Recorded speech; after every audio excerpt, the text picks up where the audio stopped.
Olá, bom dia a todos, sejam bem-vindos. Hoje, 3 de março de 2021, estamos retomando aqui o nosso hábito de levar conhecimento e informação para os nossos amigos, clientes, parceiros, através de eventos online, webinar, palestras, etc. Hoje a gente vai falar sobre como utilizar corretamente os novos acordos para evitar a dupla tributação, principalmente por conta dos acordos agora ontem, se não me engano, anteontem, já oficializados, digamos assim, pelo Senado. Falta pouca burocracia, né, para que a gente possa efetivamente aplicar os acordos com Suíça, Singapura e Emirados Árabes Unidos, e tem uma diferença muito grande, mas muito grande mesmo, nesses 3 acordos firmados pelo Brasil, que eu quero mostrar para vocês, tá bom? Então, a maioria do pessoal que nos assiste normalmente já nos conhece de longa data, mas como sempre tem gente nova, deixa eu nos apresentar, né? Quem somos aqui na WTM, né? Nós somos uma empresa de comércio exterior que criou um banco digital especializado em operações internacionais.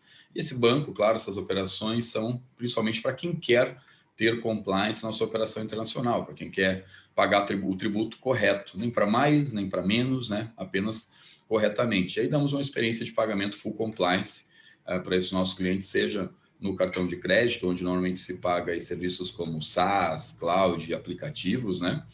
Também temos o pagamento via câmbio, também câmbio full compliance, para ajudar na taxa, monitorar as invoices que têm que ser pagas, brigar pelo melhor momento, melhor dia de fechamento. E na exportação de serviços, ajudamos os clientes brasileiros aqui a receberem os seus valores, né? Principalmente dos Estados Unidos, Europa e América Latina. E em todos esses processos que a gente ajuda os clientes a pagarem ou receber por quaisquer destes meios, buscamos dar uma experiência cambial, fiscal e tributária completa, classificando os serviços, a natureza das transações, gerando os tributos, liquidando os tributos e ainda gerando declarações como DIRF, ECF anuais e DCTF mensal para os nossos clientes. Aqui alguns dos clientes que utilizam esse serviço. Então, o que a gente vai ver hoje, né? Nós vamos ver os novos acordos internacionais, os antigos também, vou passar muito rápido.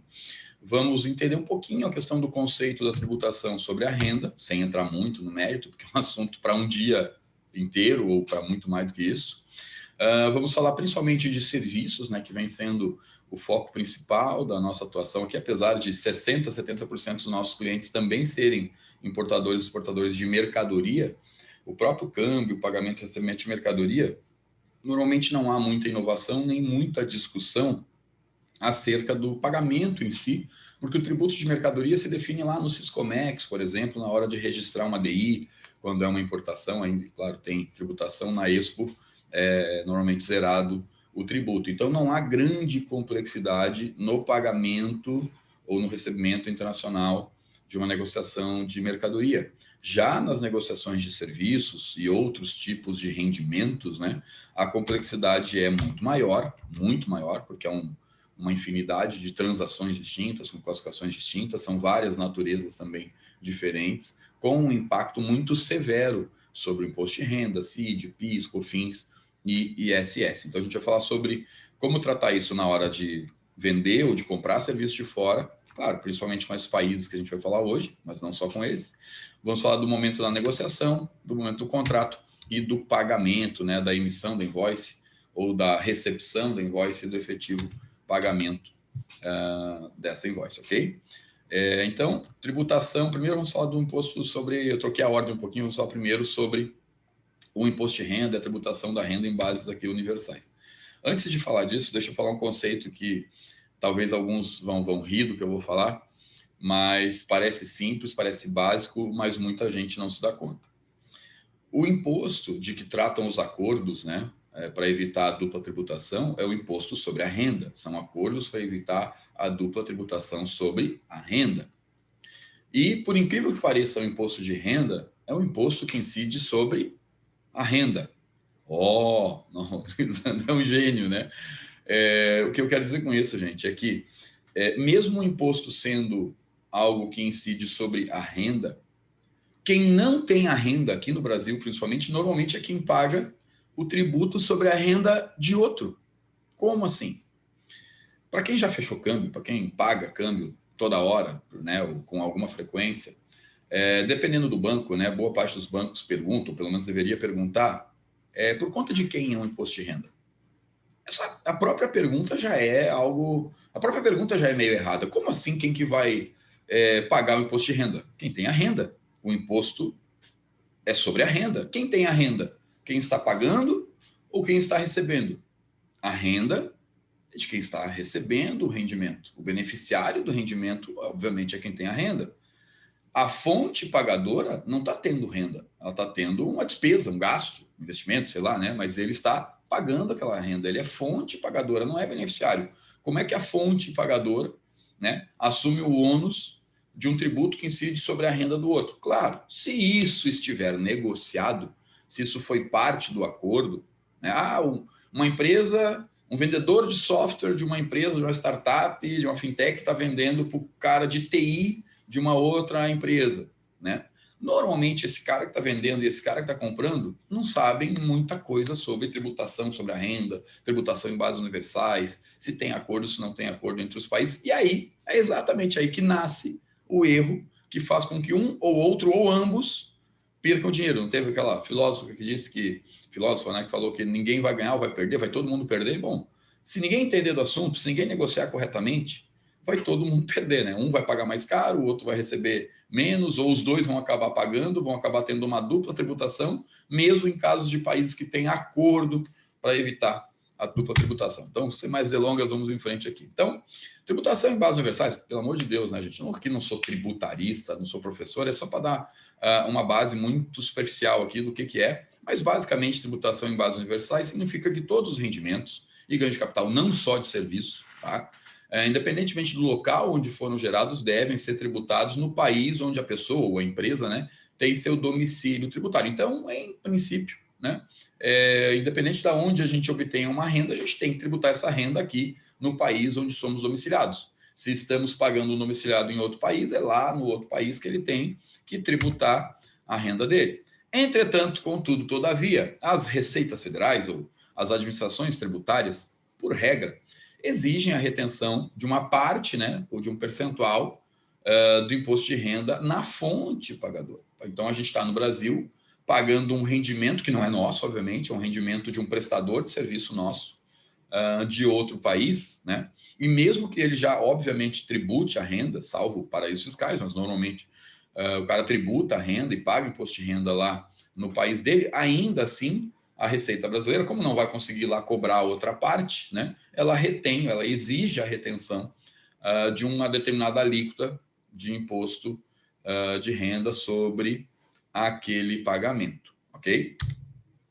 E o imposto deve ser retido por aquele que for realizar a remessa ao exterior. Aqui cabe dizer que tem muita intermediação no agenciamento de carga, no agenciamento de marcas, de softwares, uma série de outros intermediários, em que às vezes a gente entrega o dinheiro para um brasileiro, que é ele que vai fazer a remessa, mas ele faz a remessa, mas a fonte pagadora somos nós. Isso gera problema na DIRF, gerava no Scoserv, gera na ICF, na DCTF, enfim, muita gente fica inadimplente por conta disso, mas isso é assunto para um outro webinar, tá?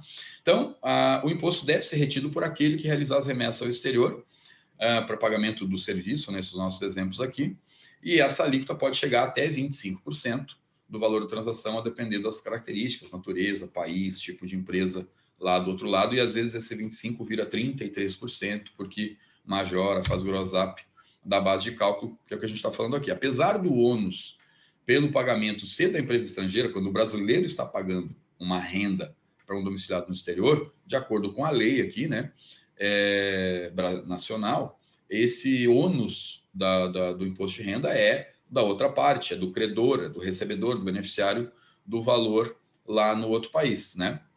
Mas não é raro que os beneficiários no exterior exijam que esse ônus seja repassado à empresa brasileira por meio do chamado gross up, do reajuste da base de cálculo. Então, assim, na verdade, nem sempre é a outra parte que faz essa exigência, às vezes ele nem faz essa exigência, e nem o brasileiro combina isso, simplesmente faz um negócio de 10 mil dólares, de $1.000, de 100 mil, de $1 milhão.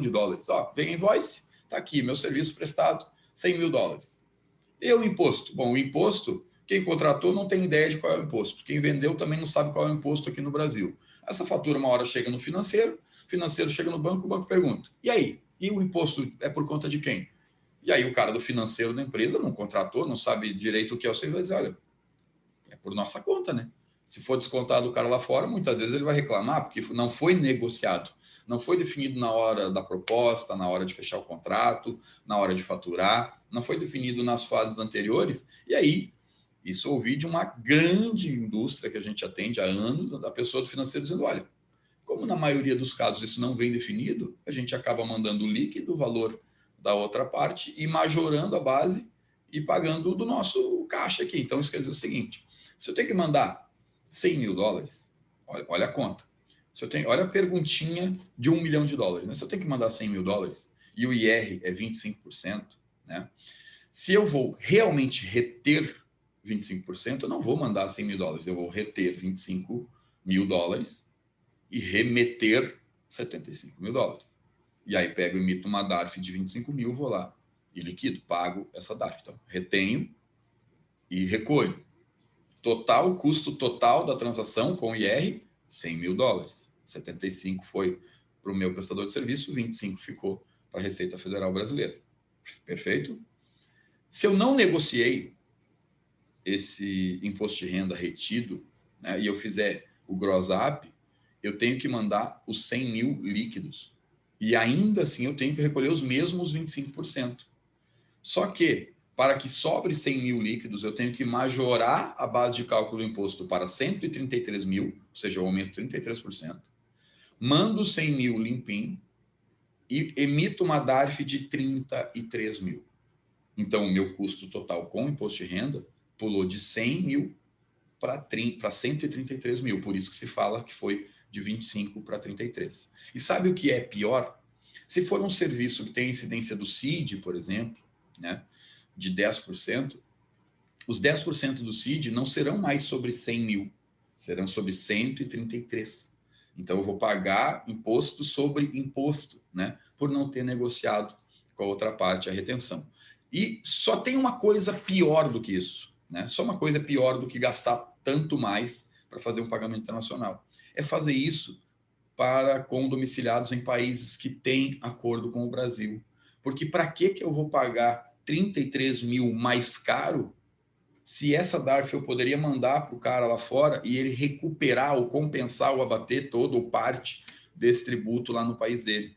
E aí ele vai ganhar duas vezes. Né? E tem empresas lá fora que entendem isso e que a gente já pegou aqui na WTM, porque hoje a gente faz câmbio, faz pagamento via cartão, faz recebimento, e a gente já viu empresa brasileira grande majorando a base, pagando líquido o valor do domiciliado lá fora, pagando a DARF, e aí o cara lá fora exigindo a DARF para levá-la ao país dele, e o brasileiro que não entendia nada, mandava. O cara está deixando de sofrer a retenção aqui, e ainda usufruindo, aproveitando do valor, entre aspas, retido, que não foi retido, foi acrescentado, foi adicionado, aí o cara compensa isso lá no IR dele. Então, assim, não saber, gente, não saber, custa normalmente mais caro do que saber, né? Beleza? Bom, agora, só ainda mais um detalhezinho. Na prática, né, do dia a dia, não é, o que ocorre, então, não é é por conta de um, é por conta de outro, o cara exigiu. Na prática, o que a gente vê todos os dias, é uma falta de conhecimento das duas pontas, ou pelo menos de uma, né?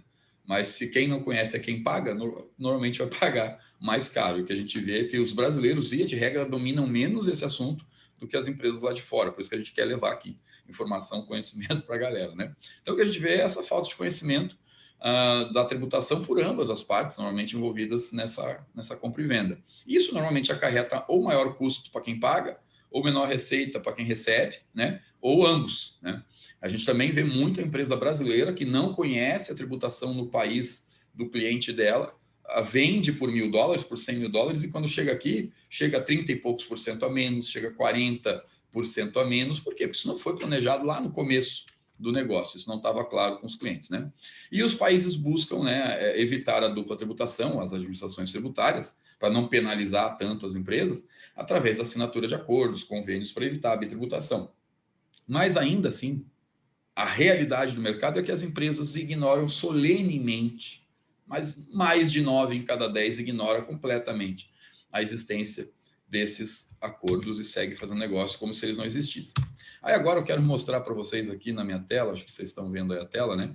Aqui tem alguns dos países que o Brasil tem acordo, fora a Alemanha, que está sem efeito aqui desde 1º de janeiro de 2006, né? Mas aqui são os países com os quais o Brasil já firmou acordo para evitar a dupla tributação. E aí eu vou ir passando, peço que vocês vejam ali, ó, aqui na URL, vocês vão ver aqui, África do Sul, ó, artigo 12 é sempre royalties, artigo 7º lá é lucro das empresas, e artigo 13, ganhos de capital. Então veja que África do Sul, Argentina, Áustria, Bélgica, todos ali, artigo 13 é ganho de capital. Aqui acho que é Canadá, Chile, China, Coreia do Sul, Dinamarca, Equador, Eslováquia, Espanha, artigo 13, ganho de capital, e o 12, royalties, né?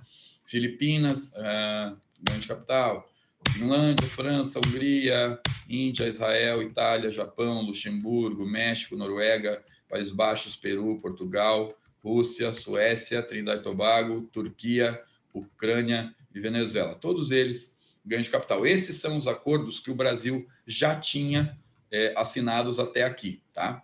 Quase sempre lá pelo modelo padrão internacional que se usa de contrato, né, de acordo, o artigo 7º lá é lucro das empresas, o artigo 12 é royalties, né, e o artigo 13 era ganho de capital. Por que eu estou falando disso aqui, gente? Porque se o nosso foco aqui da WTM, principalmente, tem sido ajudar principalmente empresas importadoras e exportadoras de serviço, de tecnologia, justamente o serviço tem sido até aqui objeto de disputas que chegam aos Supremos Tribunais, né? Porque como é que classifica serviço? As empresas querem classificar lá como artigo 7º, que é o único artigo dos acordos ali, ou um dos muito poucos, dependendo do acordo, que permite a tributação exclusivamente no país do beneficiário. Então, se eu sou um brasileiro, estou pagando ao amparo do artigo 7º dos acordos, eu, em tese, e aí teria que ver o país, não vou entrar no detalhe aqui, tá? Mas em tese, eu não teria retenção de IR aqui no Brasil, só seria pago IR pelo recebedor, pelo beneficiário, lá no país dele. Mas a Receita, a Procuradoria-Geral da Fazenda Nacional, tem brigado para classificar sempre os serviços como artigo 12, royalties. E qual é a novidade desses 3 acordos aqui com, deixa eu tirar o Lisandro daqui um pouquinho, com Singapura, com Suíça e com Emirados Árabes Unidos? Notem que o artigo 13 virou remuneração por serviços técnicos, tá? E aí depois o artigo 14 é que virou ganho de capital. Então vejam que nos 3 acordos assinados, agora validados pelo Congresso Nacional, nos 3 acordos, ou seja, os 3 últimos, mais recentes acordos do Brasil, foi criado um artigo específico para remuneração por serviço, onde diz que o termo remuneração por serviços técnicos, conforme usado nesse artigo, significa qualquer pagamento como contraprestação por qualquer serviço de natureza gerencial, técnica ou de consultoria, a menos que o pagamento seja feito a um empregado, para uma pessoa física, ou de ensino aqui educacional, né? Então, aqui, os novos acordos firmados pelo Brasil já trazem, desde de um nascedouro, né, um artigo específico para serviços, os chamados aí serviços técnicos, como classificado pela Receita.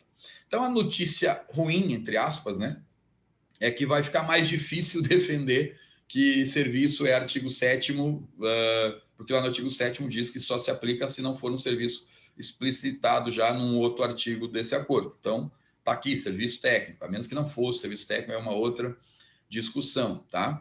Então, a notícia ruim vai ficar mais difícil defender o uso e aplicação do artigo 7º, né? A notícia boa é que no acordo aqui de Singapura, tá? E no da Suíça, essa alíquota de IR não poderá exceder 10%, então será de 10% normalmente para todos, ou para a maioria dos serviços, ok? Então, hoje pode ser, no caso de Suíça, se não me engano, é 15%, tá? E Singapura, dependendo do tipo de empresa, poderia chegar até a 25%, do tipo de serviço, etc. Então, nós teremos um limitador aqui em 10%. E Emirados Árabes Unidos, 15%. Então, não tem grande vantagem, a não ser o fato, grande vantagem com relação à alíquota, a não ser o fato de que o imposto retido no país agora poderá ser compensado no outro, a partir do estabelecimento deste acordo. Então, essa é a principal diferença, principalmente para o público que nós atendemos aqui na WTM, tá bom? Bom, então vamos em frente aqui, deixa eu voltar à apresentação, ficar aqui no cantinho, meu espacinho aqui para não atrapalhar. Então, agora sim, a promessa aqui do webinar, né? Como é que a gente faz para aplicar corretamente os acordos? Então, não adianta nada existir o acordo, gente, e nós deixarmos para ver se tem ou não, só lá na hora de pagar uma invoice junto ao banco, porque a maioria dos bancos, inclusive, diferente do que a gente se propõe aqui na WTM, né? Os bancos, praticamente todos eles usam o mesmo software que tem basicamente a base legal para alguém lá do banco ler a base legal, interpretar e aplicar.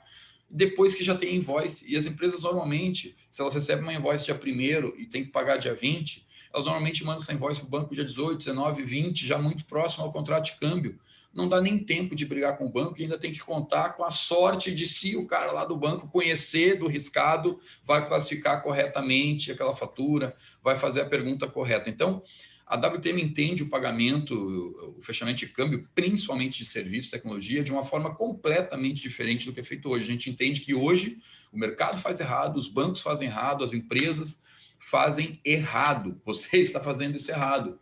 O que é o certo? Você recebeu uma invoice dia 1º, você já tinha que pegar essa invoice lá na fonte, que nem a gente tem portal hoje para pegar nota fiscal, já tinha que ter um portal para receber essa invoice, que foi inclusive o que a WTM acabou de desenvolver. Por enquanto é exclusividade dos nossos clientes, a maioria operado ainda pelos nossos colaboradores. A gente desenvolveu um portal para receber por e-mail, para capturar o envio dessa invoice pelo fornecedor, já fazendo leitura da invoice com inteligência artificial, classificando o serviço, definindo tributação e, claro, ainda com muita validação humana. Mas a primeira coisa que a gente deveria fazer é pegar essa invoice no dia 1º e fazê-la chegar o mais próximo do dia 1º, muito antes do vencimento, em quem tem que analisar essa invoice e classificar ela, para quando a gente chegar no banco, não chegar dependendo da interpretação que o banco vai dar, se aquilo é um software, se aquilo é uma licença de uso, se aquilo é um SaaS, se aquilo é um treinamento, um royalty, uma consultoria, etc. Porque isso terá um impacto muito severo sobre a tributação.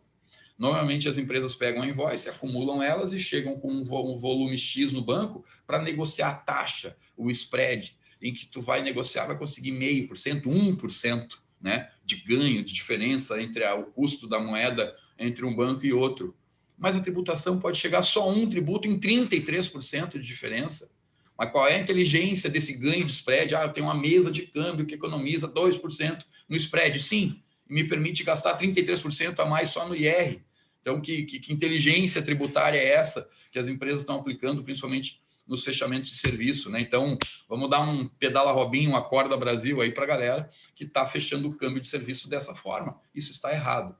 Antes de se contratar, muito antes de uma invoice, que a gente chama aqui que é a quarta etapa, né? Que é a parte de billing, nós tivemos um contrato, nós tivemos uma negociação, nós tivemos uma invoice. A primeira coisa, para quem vende, é treinar o seu time de vendas. Para quem compra, é treinar o seu time de suprimentos. Aqui eu peguei um material de um treinamento que a gente fez interno para uma empresa, para uma indústria metalúrgica. Então, aqui está suprimentos, mas o que vale para o time de suprimentos de quem compra, vale para o time de vendas de quem exporta. Quem compra ou quem vende de outro país tem que conhecer um mínimo sobre impostos, sobre acordos para evitar a dupla tributação, sobre as receitas, né, as administrações tributárias de outros países, tem que entender os documentos que são exigidos, que geram custos, muitas vezes, de consularização, tradução, etc. E quando não tem isso, normalmente é porque não exigiu documento nenhum, que bom, sinal que provavelmente eu estou pagando imposto mais caro, ou quando eu mando dinheiro, ou quando eu recebo o dinheiro de fora, tá? E entender aí as características de cada país, formar preço, seja na hora de comprar ou na hora de vender, considerando todos esses custos, desde do dinheiro, de taxas bancárias, de spreads, impostos, etc. O correto, se eu vou comprar um serviço de um domiciliado, vou comparar, né, um serviço de um domiciliado no Brasil com um domiciliado no exterior, eu não posso comparar simplesmente preço. O brasileiro cobra tanto, o estrangeiro cobra tanto. Eu tenho que acrescentar até a última linha de imposto no custo desse serviço importado, ok? Também os times de venda e suprimentos precisam de suporte para saber questionar propostas, para saber formular propostas para quem está vendendo, né? E preparação para responder dúvidas de clientes e fornecedores quando entrar numa negociação em que é importante saber qual é a margem que um e outro tem, e essa margem muitas vezes é os 10% ali que o acordo com aquele determinado país está previsto, né, no acordo lá, 10%. Então, eu sei que o cara tem 10% de margem para eu dizer, ó, esse 10% é por minha conta, ou é por tua conta, ou vamos mudar, em vez de tu me cobrar 100, fazendo eu pagar o tributo do meu bolso, por que tu não me cobra 105 e eu retenho o desconto do tributo de ti? Vai ficar mais barato pagar 105 do que pagar 100, por incrível que pareça. Eu falo isso às vezes no dia a dia, o pessoal fala, peraí, tu tá maluco? Tu tá me dizendo para eu pedir para o meu fornecedor me cobrar mais caro? Eu digo, é exatamente isso que eu estou te orientando. Fala para o cara te cobrar mais caro, mas descontando o imposto dele. Tu retém aqui, pega a DARF e manda para ele. Vai sair, vamos fazer a conta na ponta do lápis, vai sair muito mais barato na última linha, ok? Então é importante ter esse conhecimento, né, ou no mínimo esse apoio para fazer essas negociações com clientes ou com fornecedores de outro país. E nos contratos, gente, questionar e de preferência rejeitar cláusulas que são muito comuns, que costumam dizer assim, olha, o tributo é todo por tua conta. É normal, né? Um prestador de fora te manda um contrato dizendo, olha, todos os tributos não podem ser descontados aqui de nós. E o cara manda isso para 100 países. Mas peraí, de repente o Brasil tem um acordo com o país dele que torna essa cláusula de contrato errada, inócua, ou pior, né? Assim, ruim, porque como é que eu vou assumir um tributo, vou pagar um tributo que ele pode creditar no país dele, porque os dois países têm acordo. Então, como que eu vou assumir toda a tributação se o correto seria pagar, reter, pagar, mandar para ele e ele creditar lá, descontar, bater no país dele? Então, cuidado com esses contratos, porque isso é padrão. O jurídico vai lá, faz um contrato padrão e o cara manda para todo mundo, entende? Então, é importante também saber questionar esses contratos. Bom, e na hora de faturar, então, né, gente, assim, de pagar as invoices, aqui pensando principalmente em quem importa serviços, né, a gente recebe essas invoices, normalmente, a gente tem invoice todo dia aqui, nosso time operacional, né, é muito comum invoice com dado impreciso, com dado incompleto, com dado que não permite a correta, adequada classificação do serviço, e isso normalmente representa custo tributário maior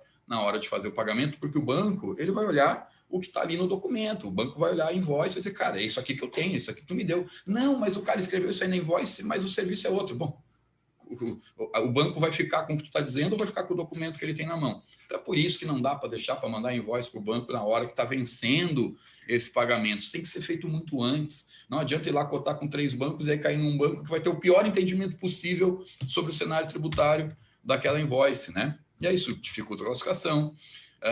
Aí uma coisa importante no Brasil, tá, gente? O banco, ele é responsável tributário.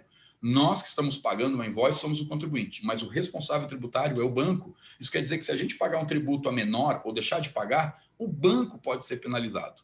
Então tem banco que não aceita nem com cartinha, não, eu me responsabilizo. Ele não aceita, porque a multa tu se responsabiliza pelo tributo, mas ele vai ser penalizado se foi feito errado aquele recolhimento. É por isso que os bancos estão cada vez mais chatos, entre aspas, nos fechamentos de câmbio, principalmente aí câmbios de serviço, que tem mais complexidade. O de mercadoria, como é simples, é sempre a mesma natureza, não é tão complicado. É por isso que a gente está focando tanto no serviço, vai dizer, olha, câmbio de serviço tem que ser feito por quem entende do serviço, da natureza, da classificação fiscal, do IR, do CID, do PIS, do COFINS, porque tem um detalhe, o banco também só é responsável pelo IR, ele só cuida do IR. O CID, PIS, COFINS e ISS é a própria empresa.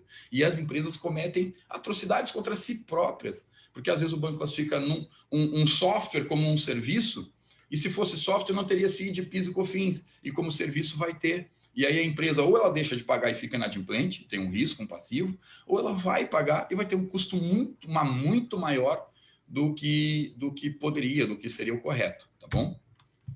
Controle das etapas de pagamento das invoices é uma coisa que normalmente está lá, o financeiro brasileiro enxerga assim, a vencer e vencido, mas invoices ou pagamentos internacionais poderiam e deveriam, no nosso entendimento, ter algumas outras etapas, que eu não vou entrar muito no detalhe aqui. Aí tem dificuldade com canais bancários, erro de SWIFT, enfim, não vou entrar muito no mérito, senão eu vou ficar chato aqui para vocês, eu quero avançar rapidinho. Nós temos pedidos aí de fornecedores para pagar em moeda local, é cada vez mais comum, né? Tanto clientes de exportador brasileiro querendo pagar lá em moeda local, como temos fornecedores de fora querendo receber na moeda dele, ou querendo receber aqui, ou temos empresas brasileiras importadoras exigindo pagar em reais aqui no Brasil, exigindo nota, e aí as empresas estrangeiras não entendem nada de tributação no Brasil, então as empresas brasileiras, principalmente, compram cada vez mais serviço de fora, muitas vendem serviço para fora, e existe muita falta de entendimento sobre moeda, como precificar, se eu ponho meu preço em reais, se eu ponho meu preço em dólar, se eu ponho meu preço em peso mexicano, como é que fica essa variação. Mas o que a gente pensa como regra como ponto de partida normalmente é foco no cliente. O cliente, que é a fonte pagadora, normalmente deveria ser o personagem principal dessa relação. Quem paga, quem compra, é quem tem que ter todo o cuidado, né? E tem que ter facilidade para pagar, facilidade para tributar. Mas essa não é uma realidade quando uma empresa brasileira está comprando de fora do Brasil. O ônus maior é sempre de quem paga. É quem paga que tem que fazer o câmbio, declarações, emissões de guias, recolher, pagar, reter tributo, etc. Né? Então, no nosso entendimento, a forma de fazer negócio de serviços, exportar e importar serviços, deveria ser muito diferente da forma de importar e exportar mercadorias. Mas, na prática, o que a gente vê no dia a dia é que as empresas copiam e colam o processo de importação de mercadoria e aplicam para serviços. E isso, no nosso entendimento, está equivocado. Deveria ser feito de uma forma um pouco mais prática, um pouco mais especializada, eu diria que até um pouco mais inteligente, pensando principalmente na carga tributária do serviço, que é muito diferente da mercadoria, porque a da mercadoria, repito, se dá na hora de registrar no Siscomex. A de serviço se dá na hora do pagamento, na hora do câmbio, no caso da importação de serviço, e na hora do faturamento, no caso da exportação de serviço. Então, isso deveria ser feito por alguém que conheça, que domine maior, com maior profundidade possível, esse assunto. E aí também existem muitas exigências de documento, que ou existem e dão bastante trabalho e geram um custo, né, atestado de residência, traduções, etc., ou não existem, e por não existirem já pode ser um indício de que a tributação não está sendo vista com o cuidado que deveria. Não, é barbado, eu vou emitir invoice, os caras pagam e tal. E quanto dinheiro está ficando no meio do caminho? Ou, não, o fornecedor me manda invoice, eu fecho o câmbio, pago e está tudo certo. Tudo certo com custo tributário de quanto? Será que não dava para reduzir, né, esse custo tributário? Então, gente, no nosso entendimento, a forma correta de aplicar esses acordos internacionais é verificar se ele existe antes de eu comprar ou antes de eu vender com o domiciliado naquele país. Então, deixa eu pegar ali um slidezinho que eu fiz de resumo com as dicas principais. Vamos ver se está aqui. Então, é fundamental verificar, de preferência antes de contratar ou de pagar um serviço, qual é o país de domicílio, aqui pensando no Brasil, comprando, né? Se fosse vendendo, o contrário, qual é o do meu cliente, né? Mas vamos lá, estou pagando. Qual é o país de domicílio do meu fornecedor? Por acaso é paraíso fiscal, onde o IR vai para 25%? Ou não é paraíso fiscal, mas a empresa com a qual eu estou negociando, por exemplo, na Áustria, que determinado tipo de holding é considerado regime fiscal privilegiado. Eu vou pagar para uma holding desse tipo, é 25% de IR, tá?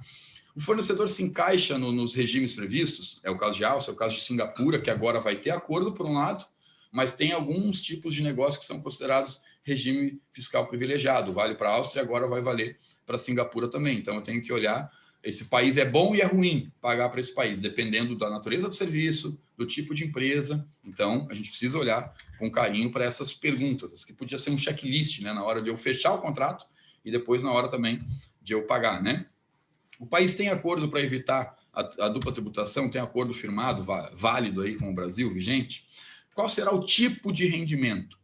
Né? É um serviço, é um juro, é um ganho de capital, é um frete, tem lá os artigos todos, né, previstos. Onde será tributado o IR? No país da fonte, no país do beneficiário? Como será descrito? Isso deveria estar combinado desde a proposta, desde o contrato. O que virá como descrição desse serviço na invoice, no contrato, em outros documentos, que não adianta negociar, não, a gente está negociando um software, mas o cara vai lá e me dá uma invoice dizendo, escrito que é serviço, como a maioria, né? Tu compra aí redes sociais, CRMs, etc., porque lá fora é muito comum chamar de serviço, no âmbito do MC é muito comum chamar de serviço, mas aqui no Brasil tem uma diferença. Lembra do Scoserve, que era sistema de serviços e intangíveis? Aqui no Brasil o serviço tem uma natureza tributária e o intangível tem outra. E o tributo é muito diferente, a diferença tributária é muito grande. Então é importante combinar o que o cara vai te faturar, o que ele vai descrever lá na invoice, no contrato e outros, né? Qual vai ser a alíquota de IR desse serviço, com base em todas essas respostas anteriores, né? E principalmente por conta de quem que será o imposto de renda retido na fonte. Eu realmente vou reter e descontar do cara que eu vou pagar? Ou eu vou ter que tirar do meu bolso e acrescentar para pagar o dele limpinho e mandar lá para fora, tá bom, gente? Então, aí aqui depois tinha outros conteúdos, mas aí é de outro webinar, a gente passa num outro momento. Então, o que eu queria passar para vocês hoje era isso. Espero que vocês tenham gostado do conteúdo. Se alguém tiver alguma dúvida, quiser conhecer os nossos serviços de fechamento de câmbio para pagar, para receber de fora, cartão de crédito da WTM para pagar para fora, com todo esse compliance tributário, declarações feitas, etc., pode conversar com a gente, pode entrar no site da WTM, ligar no telefone, entrar no WhatsApp ou mandar e-mail para a gente, que a gente vai ter muita satisfação em atendê-los. Então, espero que vocês tenham gostado e muito obrigado por assistir até aqui e até um próximo encontro. Valeu?